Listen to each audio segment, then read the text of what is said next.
আপনাকে একটু কোণঠাসা করার প্রচেষ্টা হয়েছে এবং ভবিষ্যতে যে হবে না তার কোনো গ্যারান্টি নেই। সো আপনি কি মনে করেন যে এই যে আপনি এগিয়ে গিয়েছিলেন 2018 সালে, 2025 সালে এসে কি সে এগিয়ে আছেন নাকি এখন একটু চাপের মধ্যে আছেন?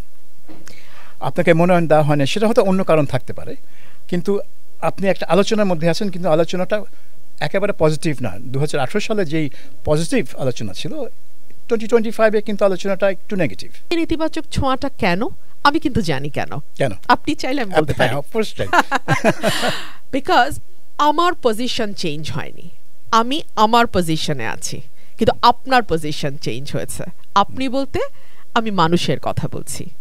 ধরুন যারা মজলুম ছিল তারা এখন শোষক হয়েছে, আর যারা শোষক ছিল তারা এখন মজলুম হয়েছে। আমার পক্ষ চিরকালই মজলুমের পক্ষে। সো আওয়ামী লীগ যখন শোষক ছিল আমি খুব তীব্র কণ্ঠে আওয়ামী লীগের সমালোচনা করেছি, আর তখন যারা মজলুম ছিল তারা কিন্তু ম্যাও শব্দটাও উচ্চারণ করতে পারে নাই। সো তারা কি করত? আমাকে পূজা করত, ঈশ্বরের মতন মনে করত। আজকে আমি জানি আমার এই কথাটি নিয়েও পেঁচানো হবে, but I really don't care.